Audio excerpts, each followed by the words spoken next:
Good morning, everybody. I'll make this quick so we can all get back to imagining the patient but tense smile on Barack Obama's face as he listens to Joe Biden launch into yet another debate anecdote. The following calls are taken from editions of Mail Call printed in the Herald Mail from October 1st through October 12th, 2012, which can be read online in their entirety at www.herald-mail.com. First up from Frederick. Hey, President Obama supporters, here is yet another casualty of his economy to end that long and ever-growing list. My favorite local ice cream parlor, and a non-national chain business too, just closed forever. It opened and prospered under Bush and gave much-needed employment to young folks, but 3.5 years of you didn't build that Obamanomics destroyed it. Want more of the same? Re-elect him in November. I'll take Mitt Romney, freedom, prosperity, and a small chocolate soft serve. Yes, pay attention, Romney campaign and right-wing super PACs, because here's some ad fodder for you. President Obama is directly responsible for the demise of this guy's favorite local ice cream shop. It wasn't slow business, it wasn't bad luck, it wasn't the incompetence of the proprietors, it was Obamanomics that destroyed it. But the ice cream shop here in Sharpsburg is still thriving, so it must have been that Obama had something personal against this ice cream shop in Frederick. So right there's your ad. Barack Obama, personally driving the ice cream parlors he doesn't like out of business. People suffering from persecutory delusions are responsible for the content of this advertisement. I have a serious question to ask. I'm real curious about this, so please print this. Why are we as Christians supposed to condone an answer to atheists? There might be 5,000 atheists in America where there's hundreds of thousands of Christians. Why don't we have the say and let the atheists not have the say? Also, atheists, how do you celebrate Christmas? Christmas is about Christ. Hagerstown. They must have cut out the serious question. Look, there are way more than 5,000 atheists in the United States, but the numbers are irrelevant. The only way that everybody gets equal and fair treatment under the law is for the governments of the United States, federal, state, and local, to be secular. Not atheistic, secular. That's what I want, that's what most atheists want, and that's what most Christians and other religious folks want too, because they're smart enough and fair-minded enough to realize that theocracy, even in an extremely mild form, is an unjust form of government. As for how atheists celebrate Christmas, I can only speak for myself, but I put up a tree.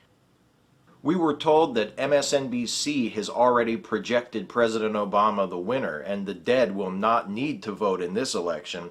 Could anyone tell me why all the dead vote Democrat? Hagerstown. Because they were killed by Republicans.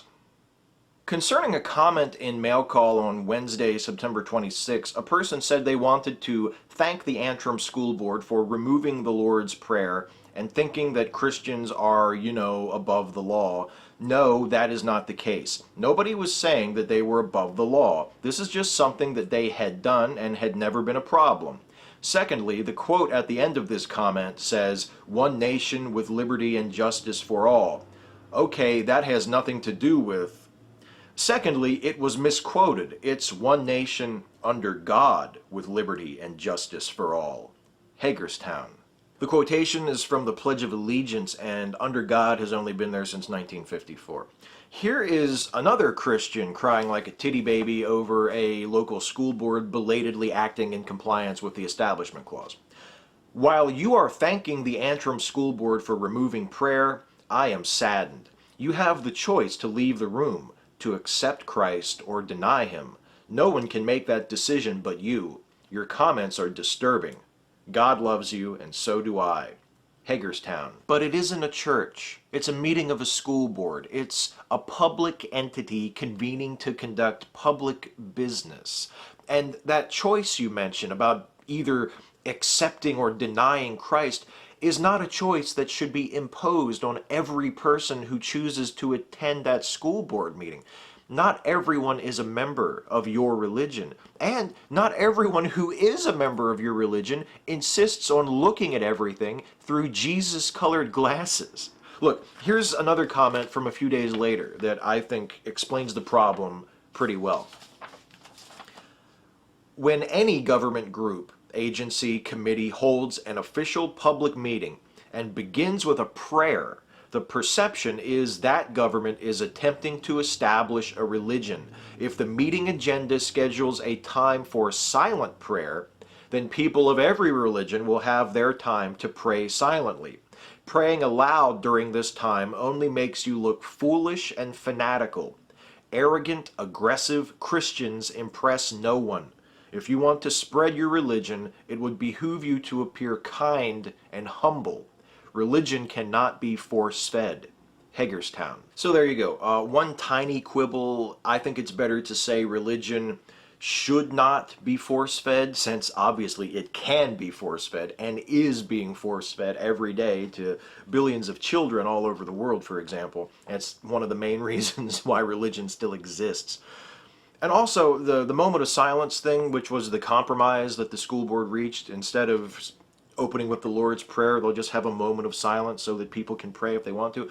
I mean, that's a fine compromise. I don't have a problem with that. But I do wonder why there has to be time built into a school board meeting for prayer in the first place. I mean, do you really need to pray before a school board meeting? And if you do, can't you just talk to your imaginary friend in the car?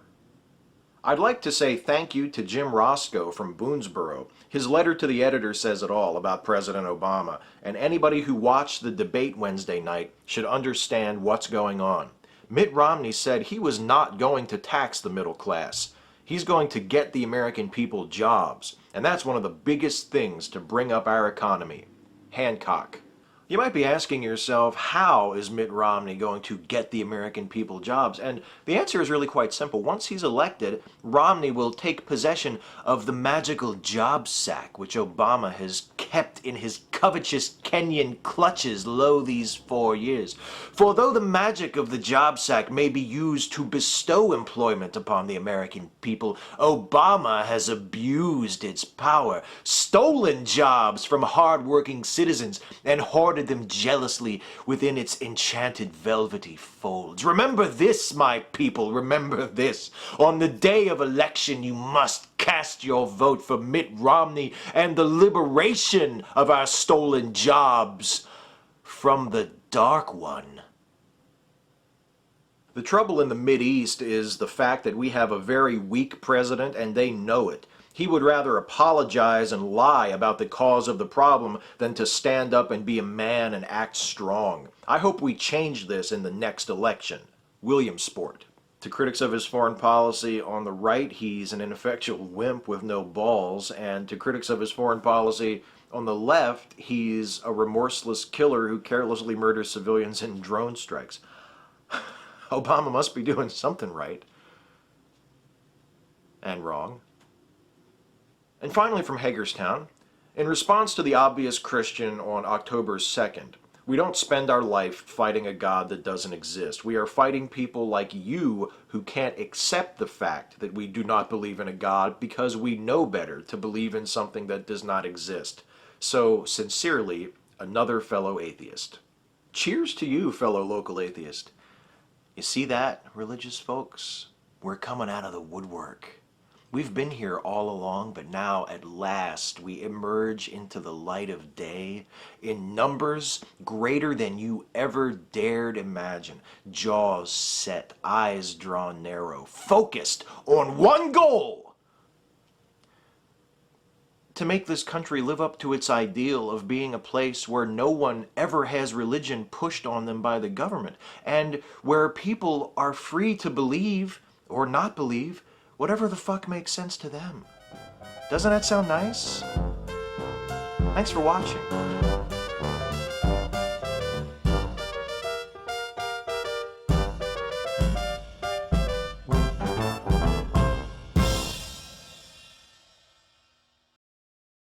This here is who was laying on the love seat when I sat down to shoot this video, she was displaced. I just want you to know the sacrifice that has been made for me to be able to shoot this video that you're watching today. Yes, look at this kitty. Look at the kitty's belly. Look at the fat white kitty belly. Oh. Hey, listen. Don't make me hurt you in front of people, because I'll get in trouble.